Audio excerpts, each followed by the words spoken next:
ในวันที่9 พฤษภาคม 2025 นี้ทานแหวนวงศ์กฎสุริวงศ์ประธานกลุ่มบริษัทเอเดนอุดมผลจำกัดผู้เดียว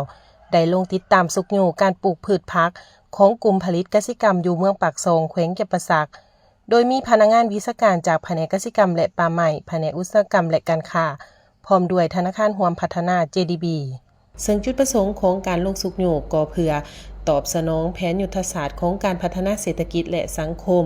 โดยเฉพาะสืบต่อจัดตั้งปฏิบัติขอตกลงสัญญา Contract Farming ของเจ้าแขวงเก็บปสักฉบับเลขที่ 432/จคจสลงวันที่ 8 พฤษภาคม 2006 และสืบต่อพันขยายที่สีน้ำของพรรคและรัฐบาลในการส่งเสริมผลิตเป็นสินค้าให้บรรลุตามจุดประสงค์และเป้าหมายในระยะผ่านมาเวียกส่งเสริมกสิกรรมแม่นยุทธศาสตร์หนึ่งที่สำคัญของกลุ่มบริษัทเอเดนอุดมผลจำกัดผู้เดียวของพวกเฮาได้มีการจัดตั้งกลุ่มผลิตกสิกรรมส่งเสริมการปลูกและเก็บซื้อผลผลิตโดยเฉพาะปลูกต้นไม้เศรษฐกิจซับวางมันต้นและส่งเสริมปลูกมันด่างกระดำปีผักกาดขาวถั่วดินกล้วยและอื่นๆนอกนี้พวกเฮายังได้ติดต่อพัวพันผู้รับซื้อทั้งภายในและต่างประเทศให้กับผู้ผลิตโดยกงและพร้อมนั้นยังได้สนองแนวพันธุ์บุกเบิกเนื้อที่และปุ๋ยให้กับกลุ่มผลิตของพวกเฮาโดยชาวเกษตรกรที่ได้เข้าร่วมในกลุ่มการผลิตก็ได้มีความเห็นต่อกับการเข้าร่วมโครงการนี้ว่าผลิตได้เบิดแต่ว่าตลาดขายก็คือตลาดรักเจ็ดบริษัทเอเดนเฮาและเป็นผู้ส่งเสริมการผลิตเพิ่นสิซอยทุนฮ้อนให้พวกเฮาได้ลงทุนเติมจกน้องบ่หรือว่าระบบน้ำต่างๆเพิ่นก็สิซอยเฮาหลายตามเพราะว่าเฮาเฮ็ดได้จริงภาษาตัดออกไปในสวนวงนี้6เฮกตาร์นี่ประมาณเกือบ200ต้นแล้วตัดออกไปขายนี่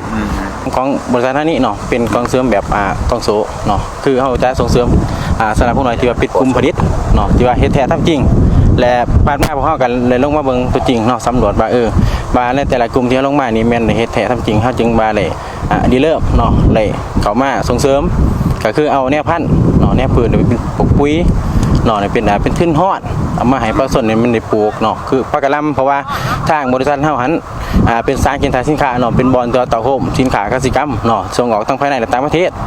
ในนั้นแล้วเป็นบอนเคียนไทยสินค้าเนาะก็คือทั้งฝั่งไทยมันจะมาเอาอยู่สางของเฮาหันนี่เป็นฮ้อนเนาะและทั้งตอบสนองทั้งภายในเนาะแล้วก็ส่งออก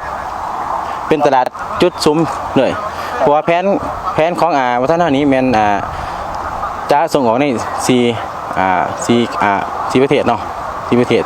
ใกล้เคียงว่าซะสำหรับปัจจุบันนี่ทั้ง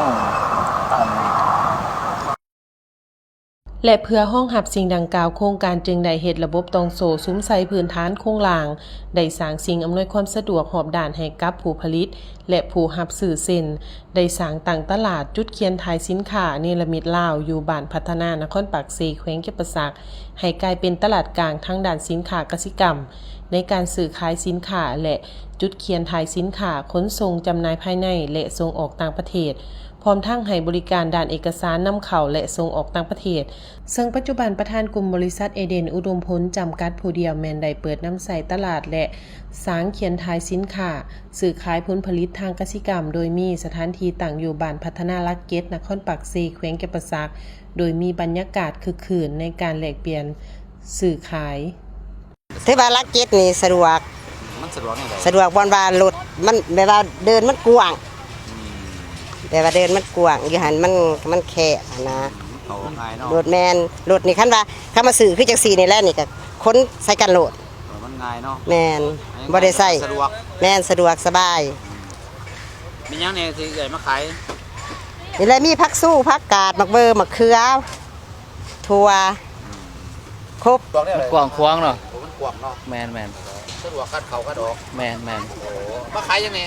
ขายผักสู้ผักกาดผักเบอร์ผักเขือเฮานี่แหละตามเพื่อขายอยู่พุ่นเนี่ยขายแบบนี้พุ่นเนาะจ้าสินค้า